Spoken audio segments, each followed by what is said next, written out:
What's up, guys? Welcome to episode 106 of Maine-Ly Heckin Sports. I'm your host, Carter Bruce, back again with another episode for y'all. Hope you guys had a great week. We have a lot to get into. It's going to be kind of half and half NBA episode. If I think most important thing to talk about, the NBA All-Star starters announced. Of the reserves have yet to be announced, so I will go ahead and follow that up with who I believe the reserves should be for the East and West. The reserves consist of 2 guards, 3 forwards, and 2 wild cards, which I'm not going to lie to you guys, I had no idea. I don't know if that's a new thing this year, if they did it last year. Don't know, don't care. It doesn't really matter at this point if it happened last year, the year before, or whenever it's happened, because I'm going to treat it as if I just found out. We have some UFC stuff to talk about, and we have some important NFL. It's not, because obviously we covered the divisional weekend, and we covered who I believe will win and move on to the Super Bowl games being tomorrow. So don't have anything NFL, like current day NFL, to talk about. But after Big Ben retiring, he capped off the 2004 QB draft that consisted of himself, Phillip Rivers, Eli Manning. Some would say is the best QB draft class of all time. Some would also argue that 1983, the draft that consisted of Dan Marino, John Elway, and Jim Kelly. And yes, guys, there are other, we're going to get into that. That's going to be the third topic of discussion. But just a little bit of heads up. I know other QBs were drafted in 1983 and in 2004, but I don't care about any of them besides those 3 I just talked about. Some people say 1983. Some people say 2004. All depends on which era you grew up in and who you watched. For some of us, but we'll get into that topic. I think it's a great, topic of discussion because we're going to compare. It's obviously impossible to compare different eras, but it's certainly necessary. I hope you guys kind of like, if you guys are watching the visuals, as you can see, last episode, we only had the small ass picture the Braves holding after they won the World Series. Now we have a Tom Brady 2007 Super Bowl jersey. I don't want to talk about the Super Bowl. I just want to talk about how I'm able to keep something for more than 14 years. We have the Braves sign, all 4 logos, something I found someplace in the mall. A little bit more money than I wanted to spend on it, but it's pretty cool. And then, of course, we got old Kobe Bean, remembering the life of Kobe. Got to hang up a lot more stuff. If you guys do watch the visuals, let me know what you would want to see up here, because it's definitely taking me a minute to think, okay, what exactly do I want to have? Obviously, it's going to be sports based, but I just don't know 100% everything that I want to throw up there, because there's obviously limited room for how much you guys can see, because I'm going to be sitting here. You're not even going to be able to see the Braves thing anymore. And, I could move over here, but you don't see Tom Brady. So kind of just figuring everything out, setting everything up, make it look a little bit more interesting for the people that want to watch the visuals. But hope you guys had a great week. Hope you guys are going to enjoy your weekend. I'm sure if you are a football fan, you will enjoy tomorrow. Root for the Bengals, root for Joe Big Nuts Burrow, and root for the 49ers, because I hate the Rams and I hate the Chiefs. Specifically, I hate Jackson Mahomes and his TikTok dancing and his Patrick Mahomes' girlfriend that likes to serve alcohol to minors. Anyway, I'm joking, obviously. Glad she had fun. Fuck the Chiefs anyway. But, okay, let's just dive into it. I think no better way to start off than to react to the NBA All-Star starters. Now, starting in the West with the front court, LeBron James, he was, again, the lead vote getter in year 19. This is his 18th year being selected to the All-Star game. I believe this is 18th. I believe he's been selected to be a starter almost every year, or maybe every year since he's been selected an All-Star. I don't know. It doesn't really matter either way. A guy to get in 18 All-Star games, 19 seasons is insane. So congrats to LeBron for being the lead vote getter of anybody in the NBA. Having a hell of a year. Lakers obviously suck, but LeBron having a phenomenal year. Next, we have Nicola Yokic, who a lot of people say is in the MVP discussion. Is the lead in the MVP along with other guys, but he's having another phenomenal year after an MVP campaign last year, and the Nuggets are kind of on a trend upward in the Western Conference. The third guy, the guy that everybody is surprised about, is Andrew Wiggins. Now, Andrew Wiggins, this is his 8th year. I believe he's one of 3 people in NBA history to be selected to an All-Star game. And after his first All-Star game, after his 8th season, one of 3. It was some number, I know how I wasn't really going to do a deep dive into that number because it's not really that important. I was a big Andrew Wiggins guy because he was from Kansas. He's the #1 pick, obviously, to Cleveland, then got traded to Minnesota. And then he's kind of bounced around, and he wasn't really the player that everybody suspected he would be. He wasn't really that #1 guy, but he's really found his spot in Golden State. And when I heard that Andrew Wiggins first got picked as an all-star starter, I wanted to kind of be like, okay, like the fan vote really does too much. It really, really does. And even though I still stand by that, I just don't want to come in here and just shit on Andrew Wiggins because it's 100% deserved. He worked his ass off. He's found his spot in Golden State. He's done a phenomenal job in his role. He did a lot of great things for them. While Klay Thompson was out to help them get into the position that they are now in the league, 2nd place in the Western Conference. And he's continued to do a lot of great things after Klay Thompson has come back to the Golden State Warriors. So just want to say a quick congratulations to Andrew Wiggins. I don't want to come in here and be a hater because you know what?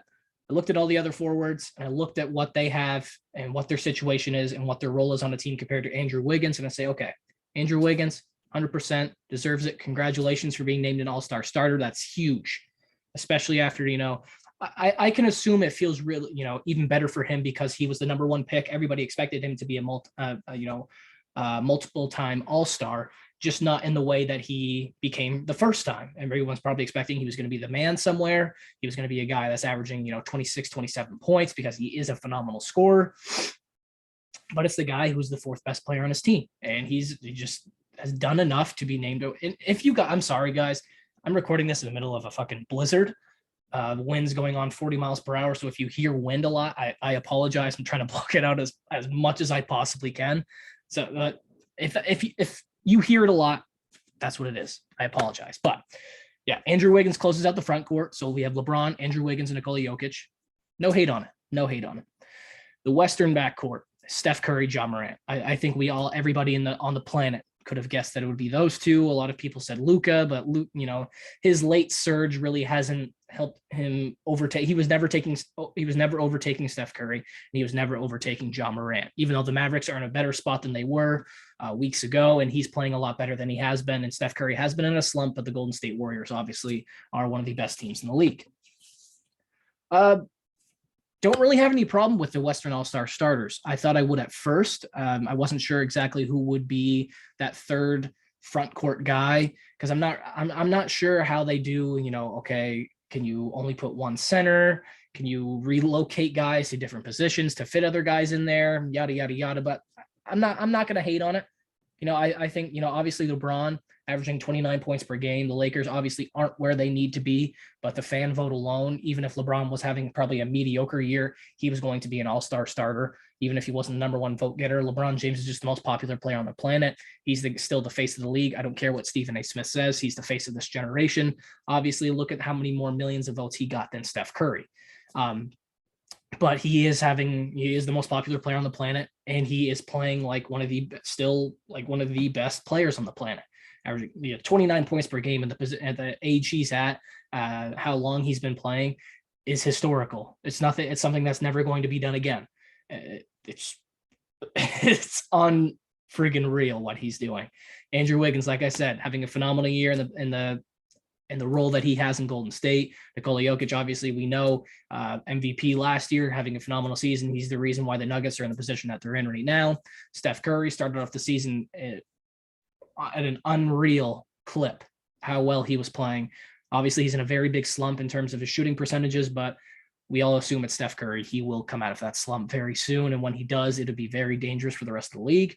And then Ja Morant leading a young Grizzlies team to a top position in the Western Conference, and they are looking better and better and better each game they play, and they are looking more like a true contender as each day passes. And Ja Morant is looking like the best young talent the NBA has to offer. So those Western All-Star starters, as though unfortunately it is not these 5 guys will be on a single team, still very impressive starting 5. Now we have the Eastern front court.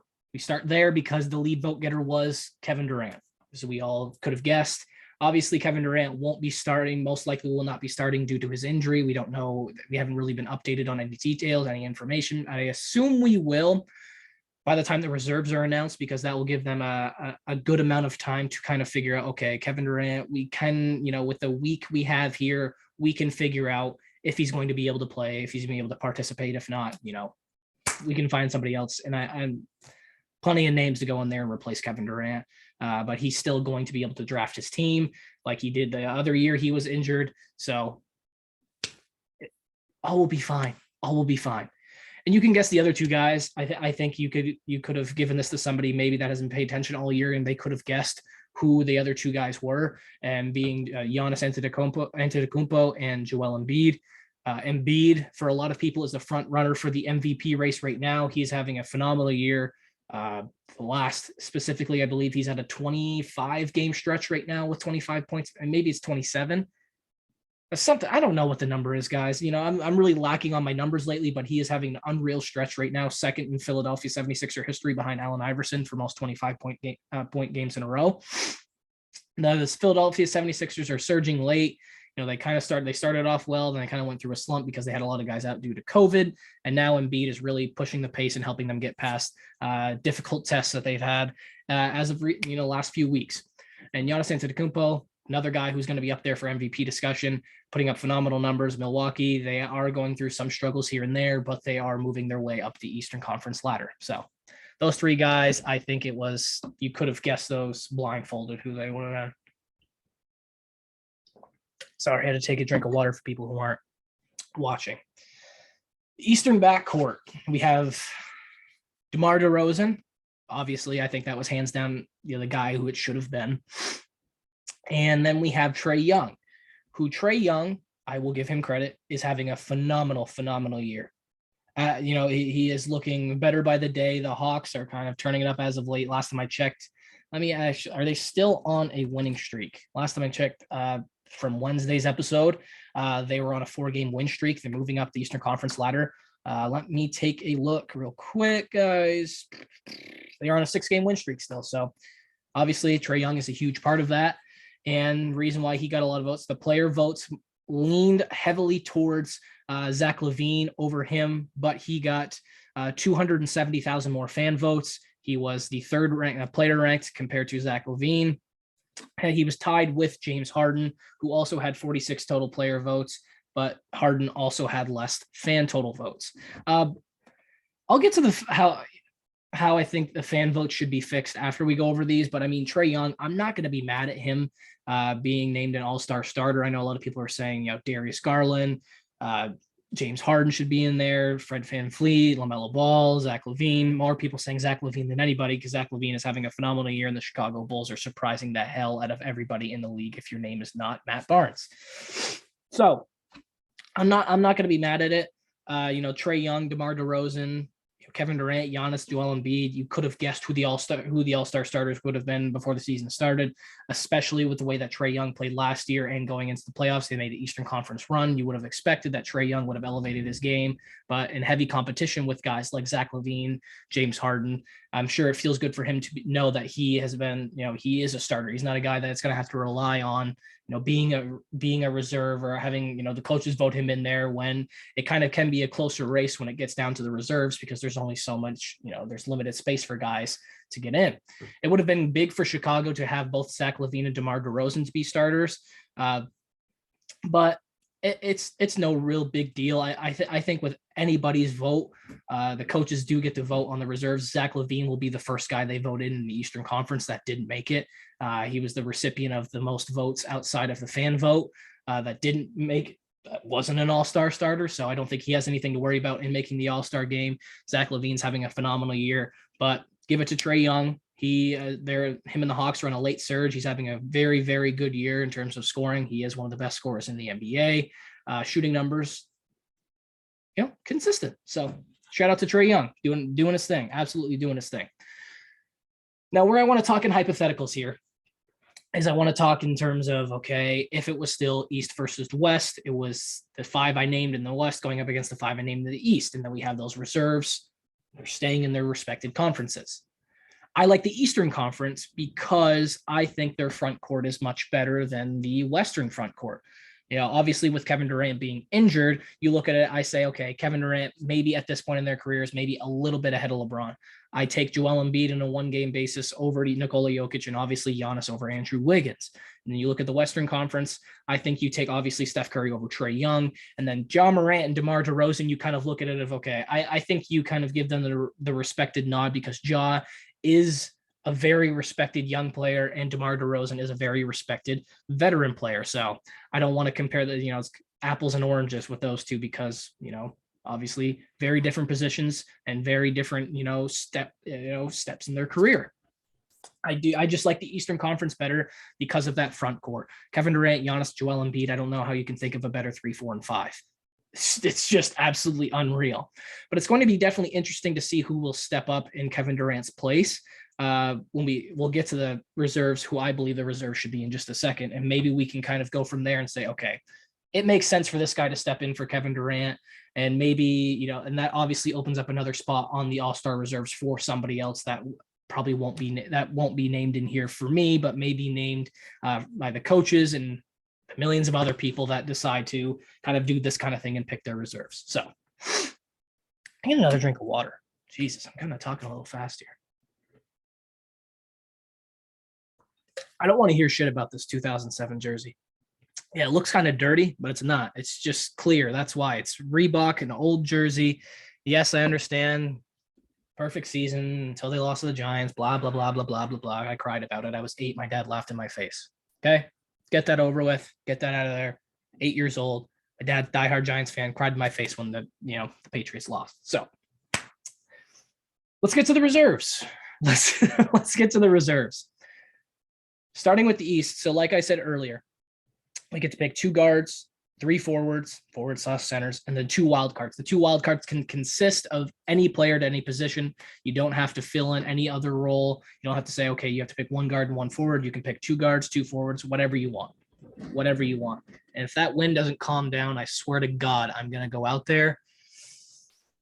I don't even know. I swear to God, this is feeling like one of those, moves where the wind is going to just bust my window and I'm going to freeze and die. That's how strong this wind feels right now. And even though there's not much snow, guys, we were predicted to get like 16 to 20 inches of snow. I woke up this morning and it said we got like 4.5 in the last 6 hours, and we projected 14.5 over the next 8 hours. And just checking 20 minutes ago, we only have 5.2, and we're projected 8 inches now. So, and I'm not going out of the house just because people are stupid. Like, you think in Maine, people understand that snow exists, that snow sticks to the ground, and that maybe it's not the best driving conditions, but you can still drive on the road. I know it's maybe a cultural shock to many people that live in Maine that, yes, you can drive when there's snow on the road. Maybe, yes, you have to slow down a little bit and stop a little bit earlier, but you can still drive. It's not the biggest shock in the world that there is snow in January, almost February in Maine. Anyway, let's start with the Eastern Conference. I think for me, the guards were very self-explanatory. Who I was going to pick, and I think who everybody should pick. It's Zach LaVine and James Harden. I think Zach LaVine, like I said, would be the first guy anybody is going to pick in the Eastern Conference to get in there. If they say, hey, you can only pick one more guy to be in an Eastern Conference All-Star, it's Zach LaVine. 100%. He's putting up phenomenal numbers. Him alongside DeMar DeRozan have taken the Bulls to a position that nobody expected them to, again, unless you are Matt Barnes. And they've done a phenomenal job. Zach LaVine has elevated his game to be more than just a dunker and a slasher. He's a good shooter. He's a good creator. He's a good facilitator. And he really loves the situation he's in now with DeMar DeRozan, with Lonzo Ball obviously being out with an injury, and Nikola Vucevic. This team really blends together very well, and I think that both him and DeMar are very deserving of the honor of being all-stars.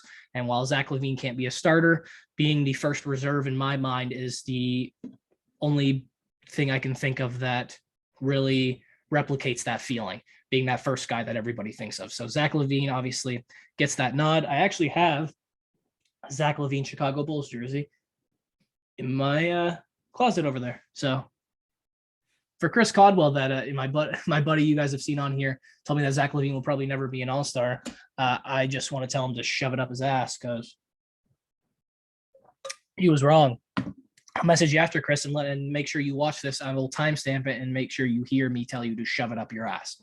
So anyway, James Harden, the second best net. He is a guy that's going out there with, Kevin Durant while he's been injured. Kyrie Irving's on and off. He's really, the Nets, he's been holding them in place for as long as he can. They're kind of falling down in the Eastern Conference, but he's still putting up very good numbers. I believe he's averaging around 22, 23 points, 8 rebounds, 10 assists. So he just does a good job at the, being the facilitator, being the point guard of the Brooklyn Nets. Very, very talented team. Obviously, there's been some controversy in his statements and what he would like to test out in free agency in the offseason. He's not really liking the situation he's in with Kyrie Irving being on and off with the team, 1 game in, 1 game out, 2 games in, 2 games out. So obviously very frustrating situation, but nonetheless having a phenomenal season individually and collectively with his team. So you can put other guys in there that we'll get to, but I think that James Harden deserves the honor of not being a wild card, but being one of the second guard chosen to be an all-star reserve. Now the forwards. This was tough for me because the definition of an all, people have different feelings about what all-star should be. It'd be guys having the best collective season, individual season. You look at, okay, how much do we factor in their team winning? How big of an impact do they have on their team? And that's why it's very, very hard for me, because you look at certain guys, and while they may be having a better individual season than another guy who's on a more, team who's 6 games ahead of them, who do you pick? Do you go with the guy that's having the better season statistically, or maybe the guy who's he's putting up a little bit less numbers, but he's just having a better impact on his team and they're winning more games? So it was very hard for me to pick forwards and centers and who the wild cards were. But my forwards and centers, I think the one guy I gave the nod to and his team's not having that great of a season is Jason Tatum. He's putting up good numbers in terms of scoring output, rebounds, and assists. Shooting percentages obviously aren't where he wants them to be. With guys being out consistently, Jaylen Brown, Marcus Smart, other guys that, are Jaylen Brown being the other main scorer. He's going out there and shooting at certain games a lot more shots than he wants to. Not that he's comfortable with, because obviously Jason Tatum, as we've seen, has that mentality of, okay, if I need to carry the team to win, if I need to score 50 for us to win, I'll do that. I don't care what my shooting percentages are.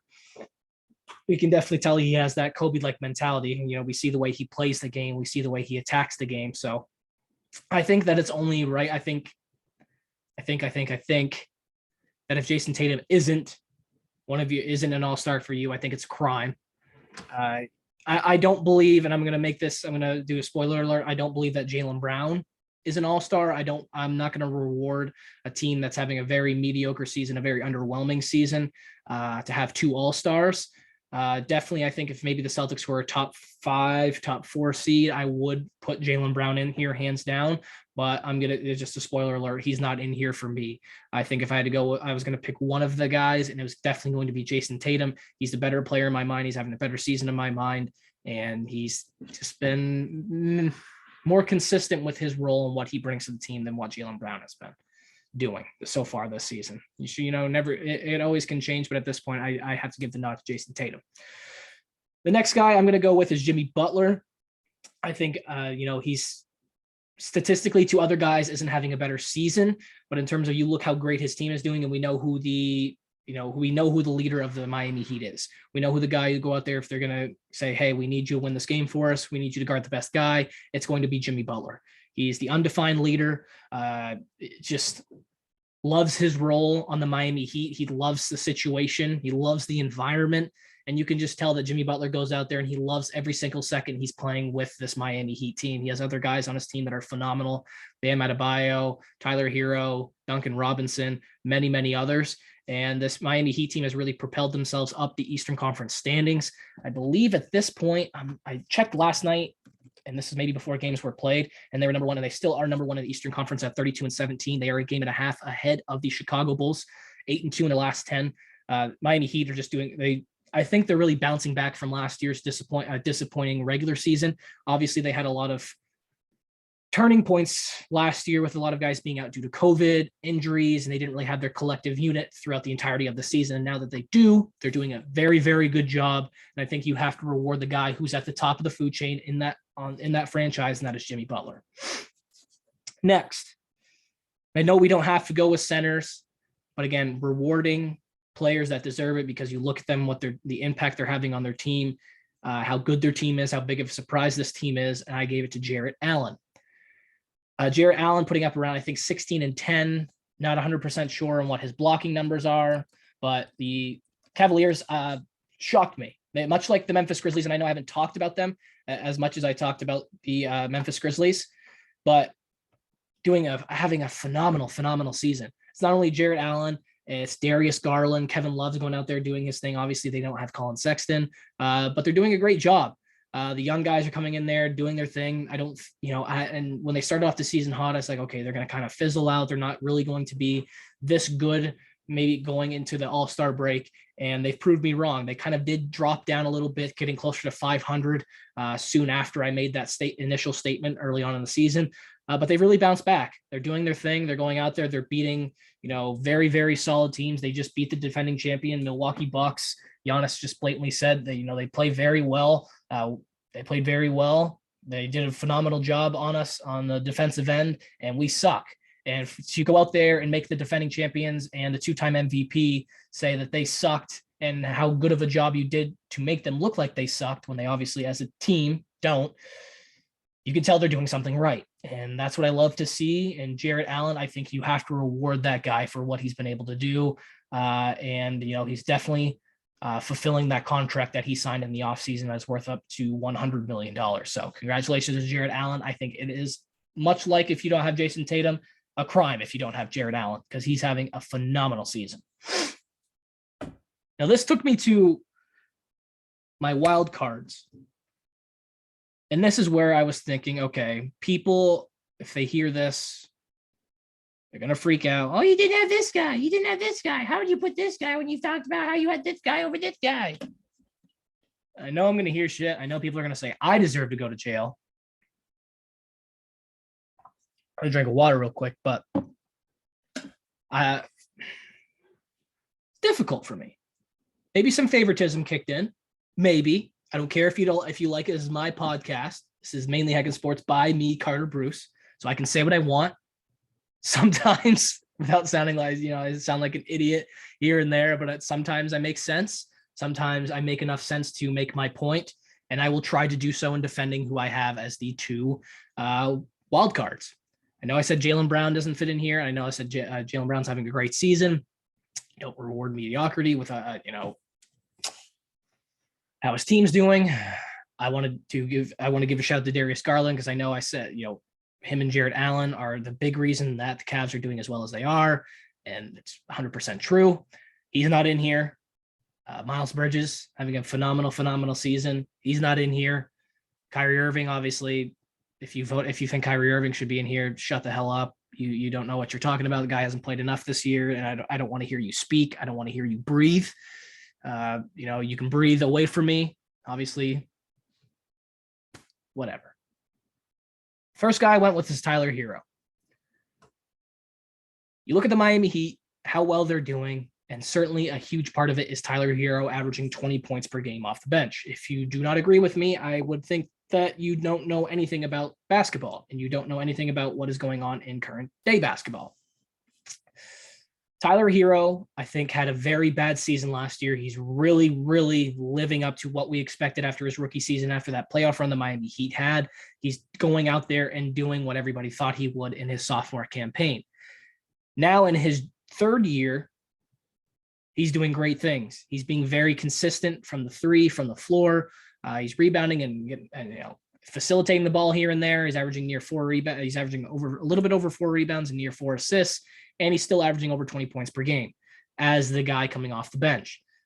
He's right now, I believe, everybody's favorite for 6th man of the year. Not sure where everybody else stands at, but I think the guy who comes off the bench averaging 20 and his team's first in the Eastern Conference, a game and a half ahead of Chicago, should be that front runner and should be a guy who is in the All-Star game. 1,000%. I think Tyler Hero definitely deserves that title of being a first-time All-Star.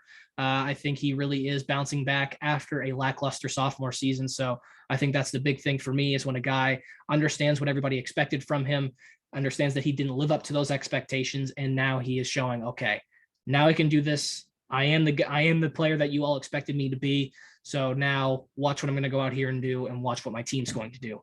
I think obviously Miami, they're going to be looking to bounce back after a first round exit in the playoffs last year. So they're going to hope that Tyler Hero beyond the All-Star break continues this level of play and continues to be the huge factor in which he is to, Jesus, that wind is making everything shudders, making me honestly terrified. What the hell is going on? But he is that big piece to another playoff run for them this year. Next, I'm going to come out and say it because I don't care if you like it, if you don't like it. But he told you so. Told you so. Doesn't he never lost, never will lose. BBB, not anymore. Fuck BBB. Okay. Before fuck BBB, fuck Allen, So LaMelo Ball, if you haven't gotten it by now. I ain't talking about Lonzo, I ain't talking about LiAngelo, I'm talking about LaMelo Ball. And why I think LaMelo Ball. Obviously, yes, Darius Garland averaging a little bit more points, more assists, shooting percentages a little bit higher. But I look at LaMelo Ball's impact on the Charlotte Hornets, and I think it's a bigger impact than Darius Garland. LaMelo Ball averaging a near 20 points, 8 rebounds, 8 assists. Shooting percentage, from the floor is 43. From the three, it's around 37%. And from the free throw line, very high free throw percentage. He's killing it from the free throw line. And LaMelo Ball is really elevating this team like no other. Who do I believe? Yes, Miles Bridges averages more points per game than LaMelo, but who do I believe has the bigger impact on this team is definitely LaMelo Ball. His facilitating, his high energy, his creativeness really runs this offense, really runs this team, and what gets this team going. They had a big win over the Lakers last night. Obviously, they almost blew a lead, but they won, and they're moving higher up in the Eastern Conference. He's living up to everybody's expectations, being picked third in the draft last year, winning Rookie of the Year. They almost made it to the playoffs, but fell short to the Indiana Pacers. But they're living up to those expectations of a very good, solid young team that can make some noise in the playoffs and make Charlotte a very interesting team to watch night in and night out. I believe they're one of the most fun teams to watch, given their announcers who sound like they're going to have a heart attack every time LaMelo lobs it to Miles Bridges. Prayers to their lungs and to their hearts and to their heads for not exploding. But LaMelo Ball is just absolutely showtime. He's a guy that you want to see. This is maybe a little bit of a reason why I want to see him in here is because he's the player you want to see in the All-Star game. His craftiness, his great passes, his flashiness is it's just what the All-Star game is all about. I think definitely he deserves that nod to get in there, though you may say there's a couple of guys, maybe Fred VanVleet, that deserve to be in there maybe a smidge more, but I would argue that LaMelo Ball, because of his impact on the Charlotte Hornets, they are better than the Toronto Raptors. They're only just a smidge behind the Cleveland Cavaliers, and his numbers in comparison to Darius Garland may be in certain categories a little bit lower, but I think overlooking that, LaMelo Ball is just he emphasizes what an all-star is. Just in my personal opinion, that's what he does. That's what he brings to the table. Absolutely showtime. If that wind doesn't cut it out, I swear to fuck, I'm going to do something about it. But LaMelo Ball, give him the nod. I think he definitely deserves to be one of the wild cards. There's going to be a lot of guys people think that can get in, that should be in there, whether they be a guard, forward, or center in the Eastern Conference. I think a lot of other guys are having phenomenal seasons, but LaMelo Ball, because of what he brings to the table, his impact, his, again, I will repeat myself to the day I die, his creativeness, his flashiness, just gives him the nod for me. So that's my Eastern Conference reserves. If you want me to go over it again, Zach LaVine, James Harden, Jason Tatum, Jimmy Butler, Jared Allen, Tyler Hero, LaMelo Ball. Simple, plain and simple. Who knows if guys like Jaylen Brown, guys like Darius Garland will get in there once somebody overtakes Kevin Durant, which I would assume if I had to pick a guy, it's going to have to be a front court guy. Most likely be Jason Tatum, either him or Jimmy, maybe even Jimmy Butler. I think maybe give the nod to Jimmy considering what his team is doing.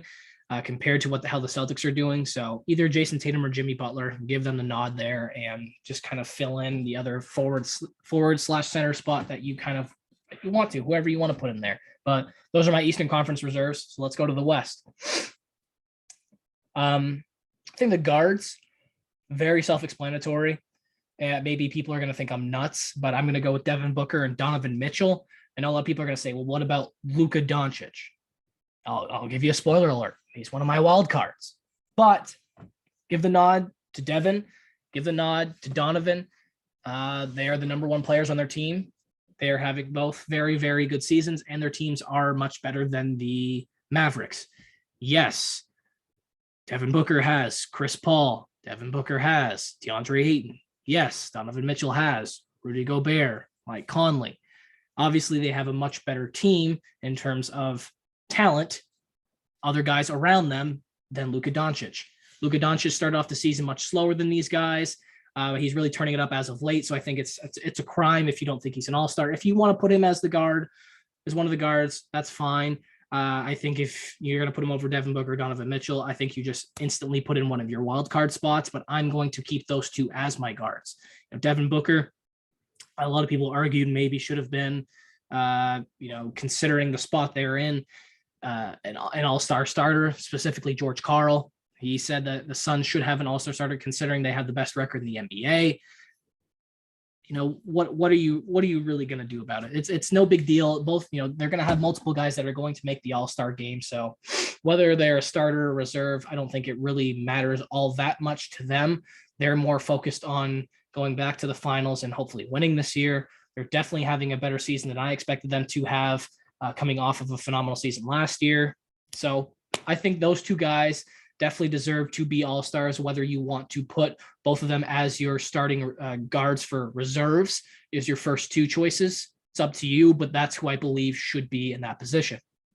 Now, my forwards and centers.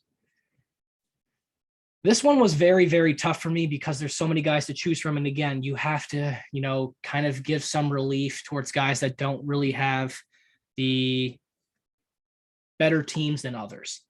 I think the first guy I lean towards, Draymond Green. I definitely believe that he should be an all-star this year. I don't see how you can have three other forwards that should be in over him. And actually, I want to preface this before I want to go back to the guards real quick. And actually, I'll get it to when we get to the wild cards anyway. So Draymond Green, I think he's having a great season. He's back to the old Draymond Green that he was when this whole Warriors dynasty started off back in 2015, 2016. He's doing a lot of great things. He's the defensive anchor. He goes out. He's a good facilitator, good rebounder. He's not the best scorer, but that's not what his job is. He just goes out there, plays his role to the best of his ability, better than 95% of the league plays their role. He has known what his position on this team has been. He's the third best player. And he has other guys like Steph Curry and Andrew Wiggins starting, but he's definitely a huge piece to them being second in the Western Conference, and obviously was a huge piece while Klay Thompson was out. Currently, he is injured and sidelined right now, but he will be back. And maybe if he's able to be an all-star, he will be. If not, somebody will take him over. And so if you guys want to say, well, you could have put this guy in there, fucking put him in if Draymond Green's unable to play. I think it's pretty simple, guys. Just do it yourselves. It's nothing to get mad about. I know I haven't been the biggest Draymond Green guy in the past, but you have to kind of admit and nod, shake your, just accept when someone's playing like an all-star. Now, where I think people might kind of sway away from my opinion, and I think the forwards was the hardest for me for for the reserves in terms of East and West, and specifically in the Western Conference. Because I was like, okay, do I go with Paul George? Because, he was having a very, very good season. And then he's been injured now. Clippers kind of falling down in the Western Conference. I look at other guys. I couldn't really think of, anybody else that's like, okay, do they overtake them? DeAndre Ayton, they're having a phenomenal season. Obviously, he's been very popular among the player votes.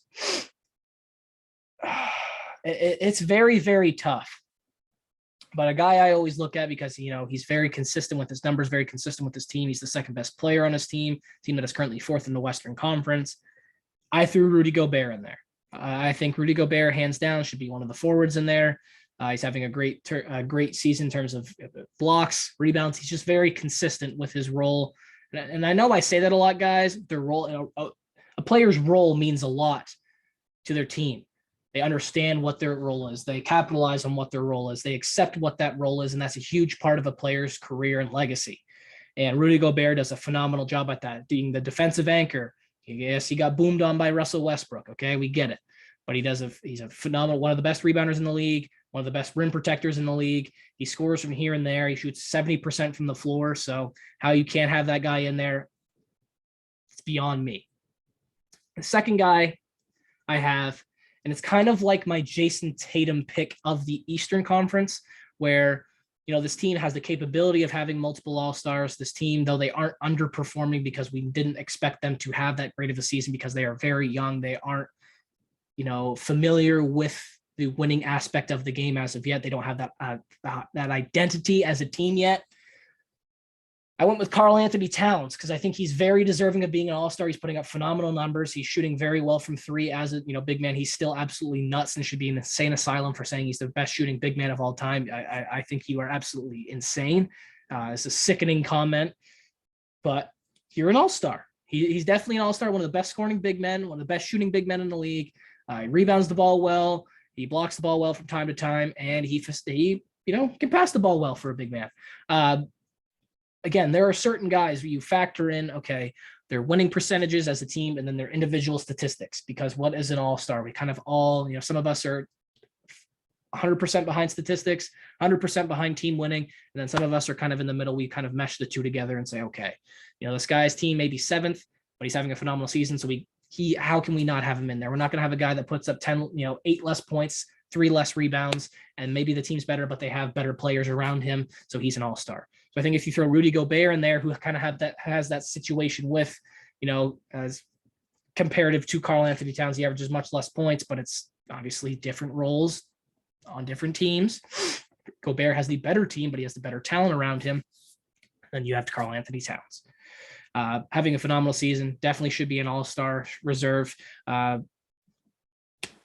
Very plain and simple. I know people are going to say, well, you can't have 2 centers as your forward and, whatever. I can have whoever the hell I want.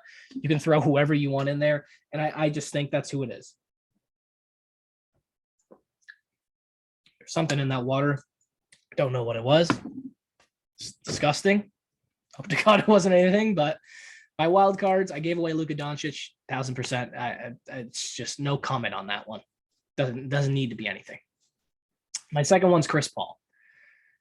I definitely, again, much like the Heat situation, and I gave Tyler Hero the nod, Chris Paul gets the nod because of how great he's doing on this team. He's the undenied leader of the squad.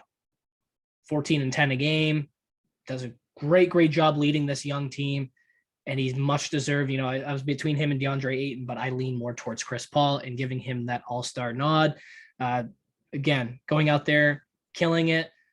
Where he is at as a career, he's fully accepted what his role is on this team as the leader, as the facilitator, as the guy that when he needs to take over, he will, but he relies on and leans on Devin Booker first and then DeAndre Ayton second when it comes to, okay, I'm not having the best night. I know it's not my scoring night. I need to get these guys going early on and we can dominate. And if I need to kind of take over, if I need to score points, I can do so, but I'm leaning on the young guys. So my Western Conference All-Star reserves: Devin Booker, Donovan Mitchell, Draymond Green, Rudy Gobert, Karl-Anthony Towns, Chris Paul, Luka Doncic.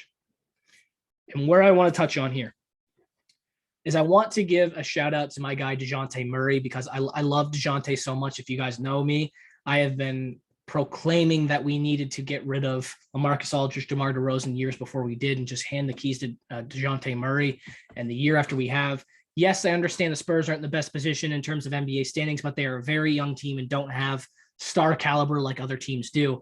But DeJounte Murray having a phenomenal season. He's really taken over and accepted the role that he's been given as the best player on the San Antonio Spurs, averaging almost, I think, 19 points, 8 and 8. He's consistently putting up triple doubles here and there, scoring over 30 points at times when he needs to, getting big wins for this team. And he really is a player I'm looking very much forward to watching for the next decade. Very good two-way player. And I love what DeJounte Murray is doing. I just think at this point, maybe next year, the year after, we should 100% give DeJounte Murray the nod for being an all-star. We still should look into it this year because of how great he has been doing, how great the numbers are he's been putting up. The team success aside, consider DeJounte Murray. Stop sleeping on DeJounte Murray. And DeJounte, keep killing it. Keep doing what you're doing. Love you, my guy. Believe in DeJounte. Believe in DeJounte. That's it for all-stars. If you guys think that I'm insane, I'm nuts, I mean, you're probably right to a certain extent, but kind of try to understand where I'm going with my picks here. I am one of those people that has individual statistics and team and how the team is in the standings and meshes them together. I think it's a very simple formula to put together. I think anybody, even me with a simple-minded brain, I'm completely dumb. I'm in no way a smart man. But I think it's the easiest formula for my small mind to really absorb and to understand and to think, okay, this is what an all-star is. That's just me. But there's going to be guys that aren't going to be able to play. There's always guys who step in as a reserve, or then certain guys that are automatically reserves get put up as starters. So we'll see how it goes. Let me know who your reserves are if you think that they got the all-star starters right, because a lot of people may not think they did. I do. It's honestly fine with me. Maybe Zach LaVine over Trey Young, but whatever. What are you going to do? To the NFL. To the greatest quarterback draft class in NFL history. 1983, 2004. The run-heavy era to the pass-heavy era. Again, with 1983, you had John Elway, who was the first pick. The guy who, whenever you have someone, Peyton Manning, Andrew Luck, Trevor Lawrence, the natural gifted looking passer, they always compare him to John Elway. Jim Kelly, the guy who came in and only played 10 years. He came in late in his career, played with the Buffalo Bills, went to 4 Super Bowls, and had a Hall of Fame career. And Dan Marino, one of the best throwers of the football of all time. Made some Super Bowls with the Miami Dolphins, never had a lot of success in terms of, playoff success, but never had that great of teams, never had a phenomenal defense, and never had a phenomenal run game, but one of the best natural passers of all time. 2004, first pick, Eli Manning, the second Manning brother. Guy who didn't want to go to San Diego, eventually got to New York, won a couple Super Bowls, had some huge playoff moments, had some iffy regular season moments, but ultimately will most likely be a Hall of Famer. And in some people's delusional minds, Joe Brandegi thinks he is a top 10 quarterback of all time, one of the dumbest takes ever, which I will expose someday. If I can ever get Joe on here, we may get in a full-blown argument that Eli is definitely not a top 10 quarterback of all time, but nonetheless, he's part of one of the best quarterback drafts of all time. Go to Philip 11 Kids Rivers. He's a fourth pick. Phenomenal career with the Chargers. Had one good year with the Colts. He had guys like LaDainian Tomlinson, Antonio Gates, a good defense. A guy Junior Seau on there. A lot of other guys I'm not going to go through and name. Had some very, very good regular season teams, some very good regular season numbers. Had some good playoff games, and then had some very bad playoff games. Wasn't ever able to get over that hump to beat teams like the Steelers, like the Patriots, like the Colts to get to the Super Bowl. But had a phenomenal career. And Big Ben Roethlisberger, the 11th pick, 2-time Super Bowl champion, top 10 in a lot of major categories. Just recently retired, thank God, to his brittle body. Love Big Ben, what he did for the game. It was good that he finally retired. But now that we have all 6 of these guys retired, obviously the first in 1983 have been retired, I think before I was born. Now that all 3 of these guys have retired, it's now only fair that we can compare and say who is the better draft class.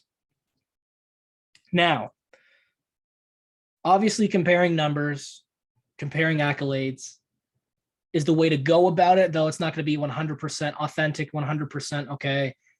This is the clear determination of who is the better set of quarterbacks, the better quarterback draft class.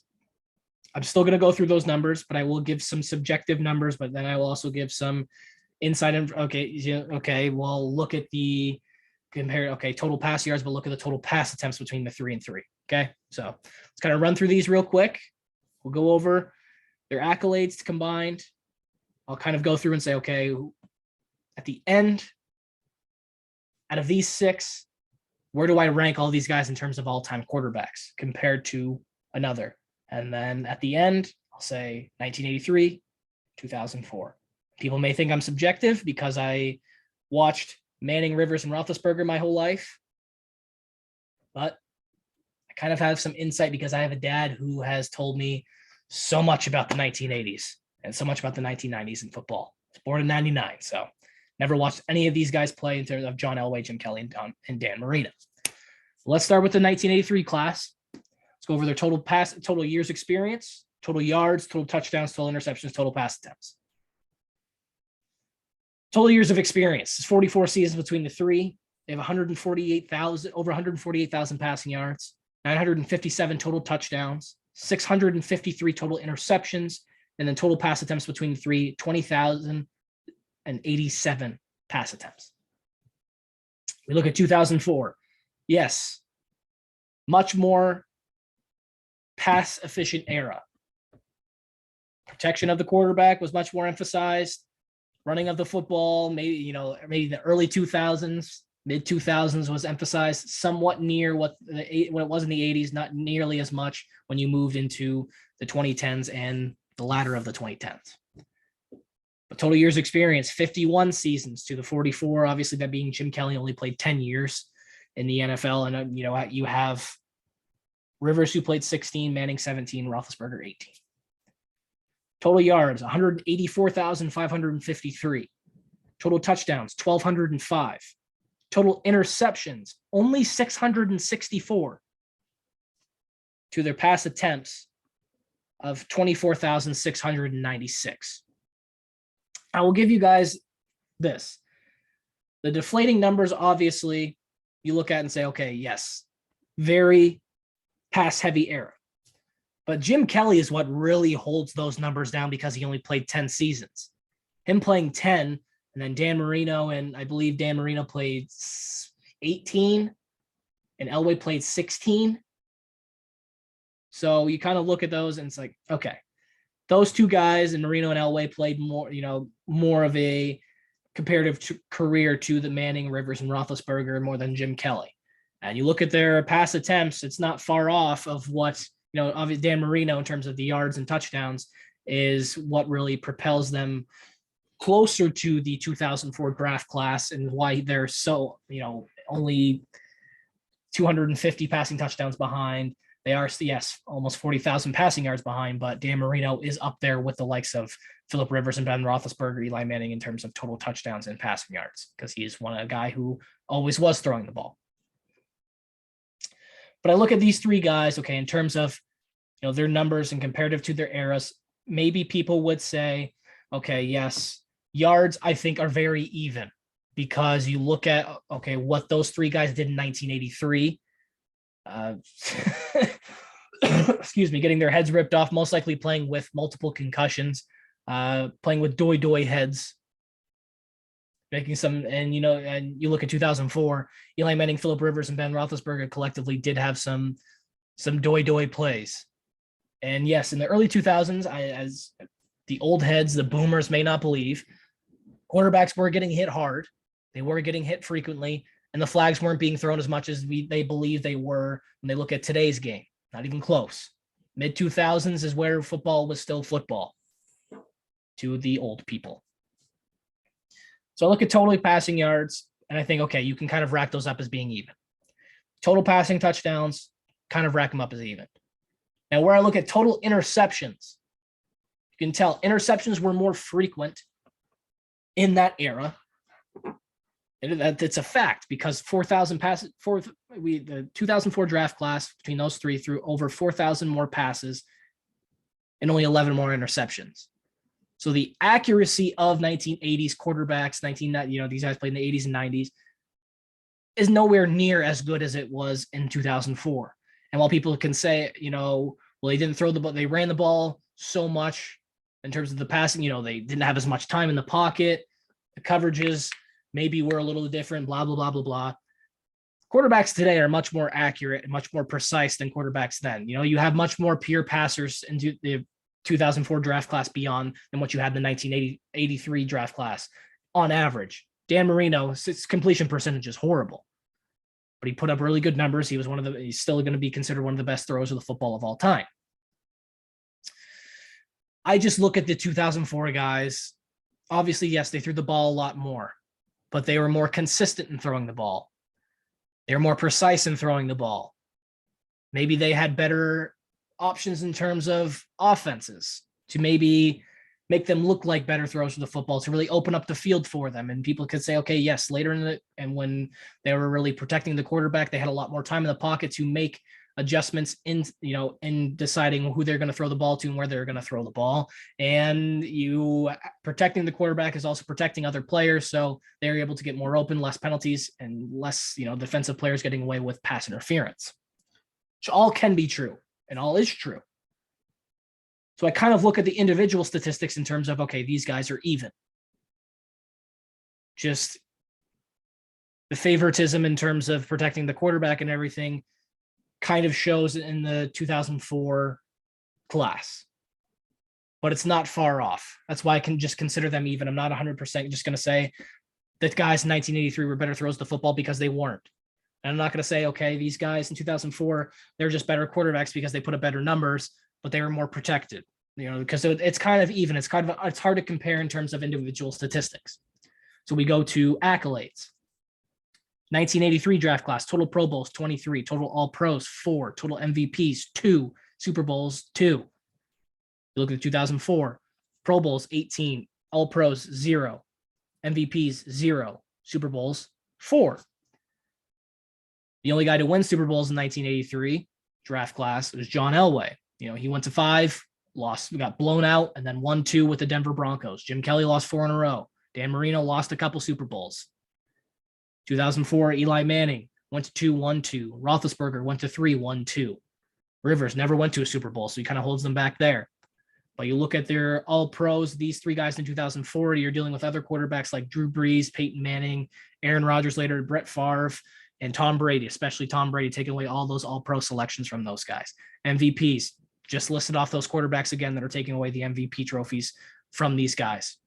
I think the 2004 draft class kind of ran into a more stacked quarterback situation than what the guys did in 1983 in terms of total talent at the quarterback position. Because I just named other guys in, where they were when they were drafted that were in there. There was other guys in there that were just as skilled, and taking all pros away from these guys, MVPs away from these guys, no matter how great of a season they had. So that's kind of where I give a little bit more flack to the 2004 draft class, because their position was more stacked than 1983 was. I don't care what anybody says. You can say Montana, but okay, you can name any other guys you want. You're not going to name more names than I can at the time of the early 2000s and continuance of the 2004 draft class career. You're just not going to outname me in terms of talent. You're just not going to. It's not going to happen. I don't care what anybody says, what anybody tries to do. It's just really not going to happen. Then you look at the regular season records. Where does this matter? Just look at success. Like, it's kind of like the All-Stars. You have individual statistics, individual accomplishments, team accomplishments. Regular season records for 1983 draft classes: 396, 243, and 1. 2004's 416, 304, and 1. More games. They had 70 more losses and only 20 more wins, and both had 1 tie. Eli Manning is what holds down the 2004 draft class in terms of regular season record because he was 117 and 117. Guys like John Elway, Dan Marino, Jim Kelly, they all had consistent careers, more consistent in terms of winning seasons than Eli Manning had. Ben Roethlisberger, as we know, didn't have a losing season. Phillip Rivers had some very, very successful teams, had a few lulls, but never really was very, very bad like some Eli Manning Giants teams were. You look at their playoff record. 1983 draft class, 31 and 25. To the 2004 draft class, 26 and 21. But again, 4 Super Bowls to 2 Super Bowls. And why I believe 4 Super Bowls means more than those 2, again, in terms of quarterback positioning, was more stacked in the 2004's era than 1983's era. 1983's era was more reliant on run game and defense than 2004's era was specifically the quarterback position. Some certain years was defenses just were absolutely stacked and you weren't beating them. Some was a combination. So I think that the playoff record in terms of, okay, you had Ben Roethlisberger who to win a Super Bowl had to go through most times both Peyton Manning and Tom Brady. Look at Eli Manning.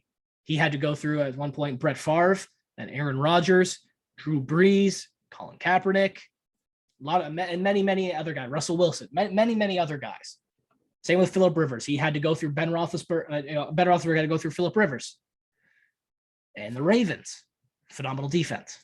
Never a very, very good quarterback. Joe Flacco at times was decent. Phillip Rivers, much like Ben Roethlisberger, just flip-flop it. Ben Roethlisberger, Peyton Manning, Tom Brady. So I think if you look at collectively their team statistics, maybe lean more towards the 2004 era because of how stacked their opposition was and what was the favorite, really the favorite style of the way people played the game, and that's passing. That runs through the quarterback. But here's where I look at it and go, okay, out of all 6 of these quarterbacks, who do I rank at, if I'm going to say, okay, someone's going to tell me, name your top 10 quarterbacks. How many of the 2004 draft class guys am I going to have in there? I think you can tell me. By the way, Eli Manning's not going to be in there. Eli Manning's not going to be in there. Phillip Rivers isn't going to be in there. I believe Ben Roethlisberger to be the best quarterback out of this class. He's not in my top 10. He's not. Look at 1983. Jim Kelly's not in my top 10. Dan Marino, in my top 10. John Elway, in the bottom, but is in my top 10. Jesus, is in my top 10. Now, your question may be, okay, why are these guys in your top 10 when you just looked at, okay, the 2004 guys had to go through a lot more in terms of, okay, they're battling much better quarterbacks. The reason why is because I look at the guys in 1983. I look at their position. I look at their teams. I look when they had their open window of winning. And for the most part, they took it. Again, you look at John Elway. The years he won, yes, he had the run game behind Terrell Davis. That was unstoppable. Dan Marino never really had much to win with. He stayed in Miami when he could have gone other places and maybe won Super Bowls, but he stayed in Miami. He wanted to win in Miami. Jim Kelly, he had the opportunity to win. They definitely should have won at least one of those Super Bowls with just an awfully missed kick against the New York Giants. He would be a one-time Super Bowl champion, but he is not. We are here. He's never won a Super Bowl. I just look at the era. I look at the effectiveness. I look at what they did in that era. I look at what the era was expected of the quarterback. I lean more towards 1983. I just do. Because I believe at the end of the day, when I look and people says, tell me your top 10, I'm going to have 2 guys from the 1983 draft class in it and 0 guys from the 2004 draft class. I think that collectively, if you look at who competed in a more difficult era in terms of their competition at their position, 2004 blows 1983 out of the water. But I believe that if we're sitting here and you're saying, okay, in the 2004 draft class, it was Tom Brady, Peyton Manning, and Matt Ryan, I take 2004. I know Matt Ryan was a very odd person to throw in there because he's not in the same age range as Peyton Manning and Tom Brady, but I just threw a guy in there. Okay, he's had his chances in the playoffs. He made it to a Super Bowl, lost, like Jim Kelly. Maybe I should have thrown Russell Wilson. Who gives a shit who I throw in there? I'm just naming guys, 2 guys that are in my top 10 that you could throw in the same draft class. I just think in terms of what these guys did, how you rank these guys all time, I think that's no doubt. But it's not by as much as all of these people who watched 80s and 90s football, these people that are 35, 40, 45, 50 years old, and maybe even older, say that the 1980s quarterback, you drop them in the 2004 era and they would dominate. They wouldn't. They just absolutely wouldn't. Yes, they'd be in a more favorable position because they were not, they were all good throwers of the football, but they're not going in there and dominating over guys, I believe, that played in the same era as the 2004 quarterbacks. They're not going to be better than them. None of those guys in there are better than Tom Brady and Peyton Manning. None of them. You can kind of throw in the debate between Peyton Manning and Dan Marino, but I'm taking Peyton Manning over Dan Marino. Possibly. But I'm taking Tom Brady over anybody in that era. In the 1983 era, I don't care if it's Joe Montana, I'm taking Tom Brady over them hands down. But again, if I had to name my top 10, 2 of the guys from the 83 class are going to be in there. 0 from the 2004 draft class are going to be there. So I think that pretty much sums it up for me. If you disagree with me, that's fine. A lot of people are going to say, okay, maybe I'm looking at it from the wrong perspective. But if you kind of dissect it, okay, explain to me how you're going to have Roethlisberger, Manning, or Rivers in your top 10, and then not Marino or Elway. I understand Jim Kelly. Jim Kelly's not a top 10 quarterback all time. He's not a top 15 quarterback all time. And yes, Ben Roethlisberger, I would take over Jim Kelly. Make the debate between Manning and Jim Kelly and Rivers and Jim Kelly. But I'm taking Marino and Elway hands down over any of those 3 guys.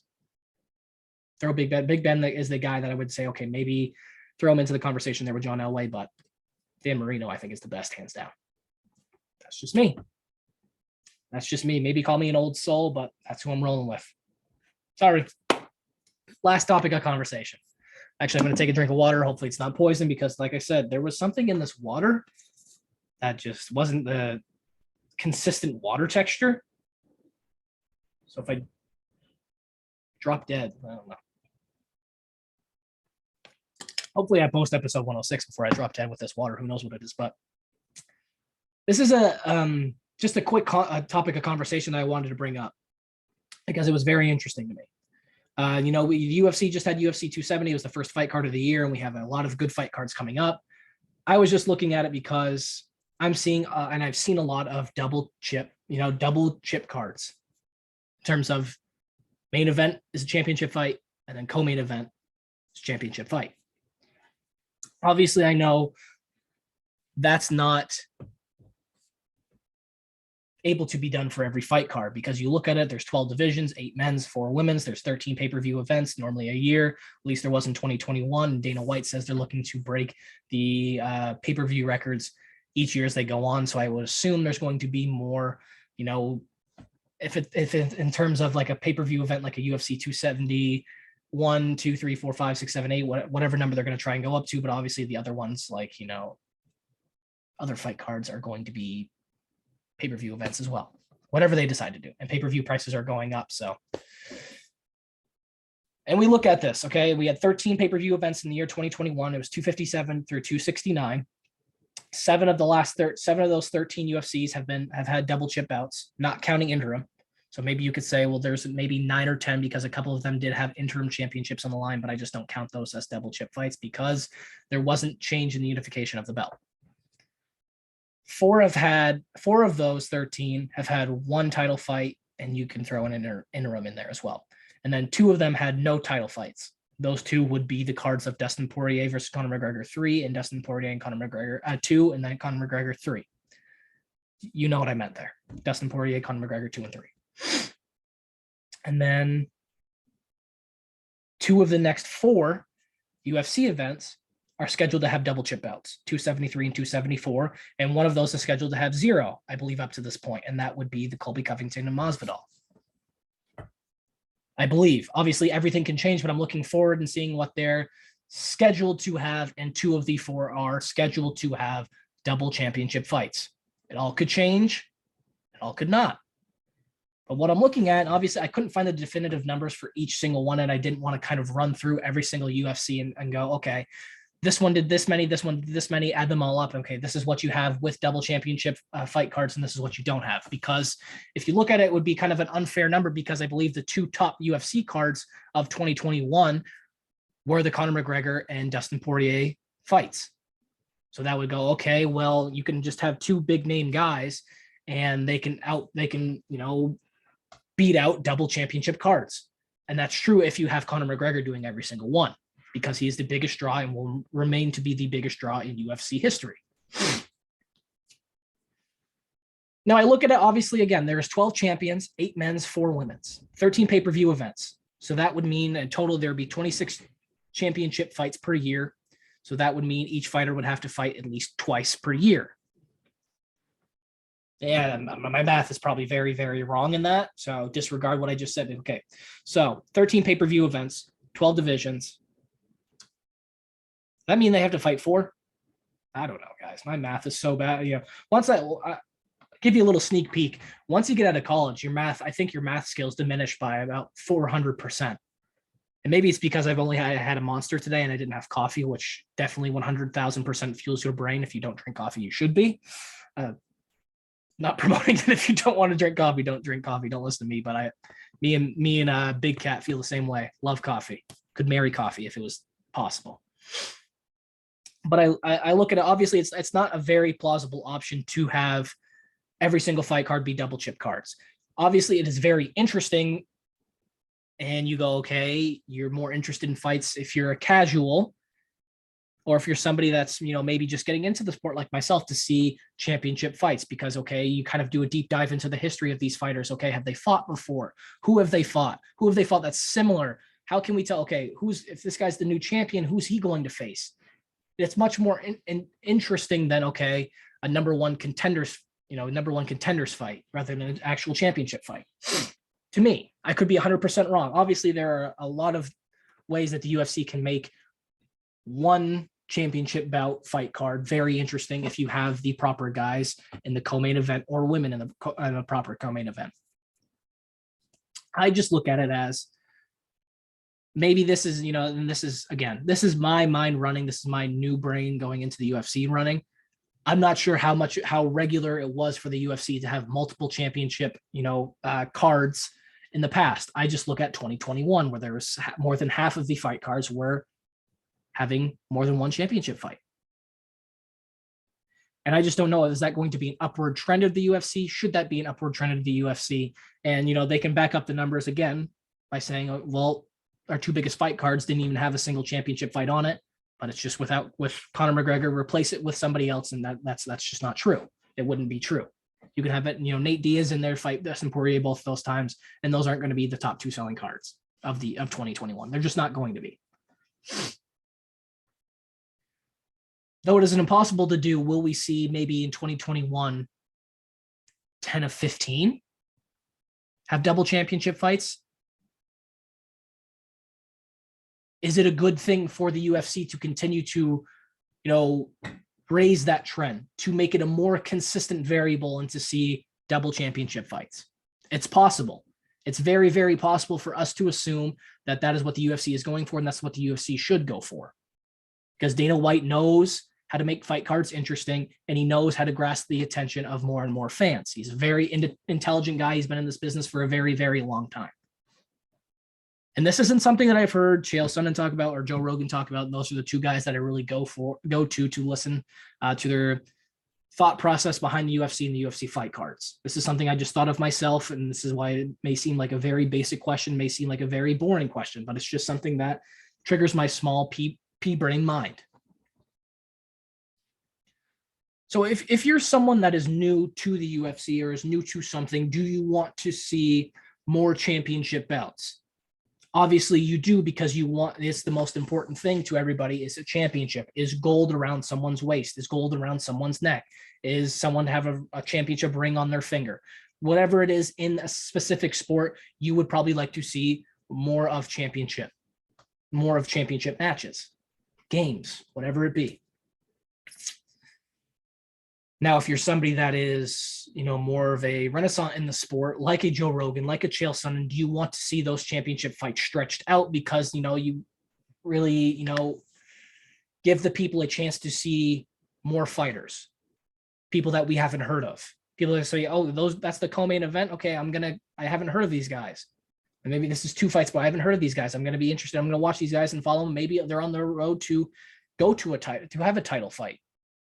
So that's where it's kind of the in-between of, okay, what's good for the UFC to do, what's not good for the UFC to do in terms of having multiple championship fights for each card. Is that going to be an upward trend? Should that be an upward trend? Should it be, maybe there was more than half? Should there be less than half this upcoming year?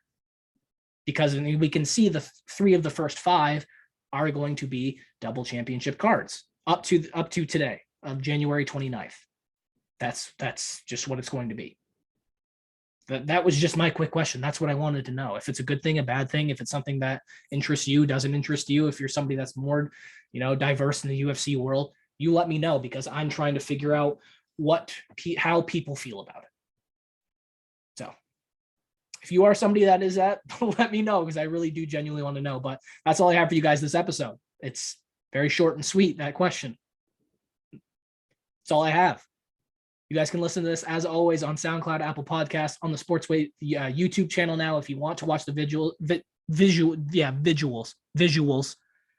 to see this Tom Brady 2007 Super Bowl jersey, see my new Atlanta Braves thing, and to see my little Kobe Bryant poster, really adding to the wall here, and really adding to the visuals, really pleasing the eyes. So if you guys do want to check that out, again, it is the Sportswave YouTube channel.